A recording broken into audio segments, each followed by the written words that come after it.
aux hommes de volonté. Tandis que la matière oblige votre pensée à prendre racine dans la terre. L'énergie est pour votre esprit, un horizon et un appel. Vous entendez la matière parler de sa voix forte. Elle a de l'assurance, et se montre elle-même du doigt pour signifier la réalité, la seule réalité. Celle devant laquelle doivent s'incliner, les rêves et les visions, les ailes d'éther et les rayons solaires. Vous avez essayé parfois. Bien souvent en vérité. Oui, vous avez essayé de lever la tête et de tourner votre visage vers le soleil. Vers la lune et vers les étoiles, vers l'immensité obscure et lumineuse du ciel. Mais la loi de la terre a toujours résonné comme un claquement à vos oreilles, une intimidation qui se voulait finale, définitive. L'exigence de vous plier à la réalité et d'abandonner vos rêves.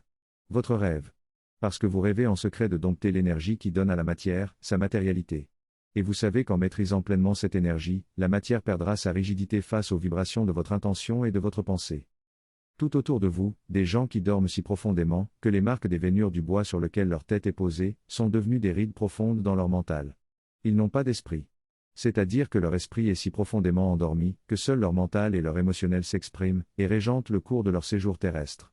Pour eux, la vie commence à la naissance, s'achève à la mort, et cette vie consiste à s'avancer et à plier le cou sous la main lourde de la matière.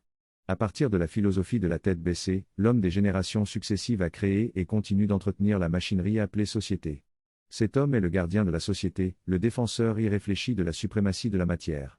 Et vous, vous êtes un rebelle. Un esprit ardent qui refuse de se soumettre à la loi de la matière, et qui croit en la puissance première de la volonté et de la lumière. Dans la partie de votre vie terrestre exposée au regard des gardiens de l'enclos, vous présentez le visage consensuel de celui qui joue son petit rôle et qui conduit ses petites activités dans la société. Mais dans l'espace précieux de votre vie. Vous travaillez à magnifier les forces vives de votre cœur et de votre esprit, parce que vous savez que c'est cela le plus important, et seulement cela.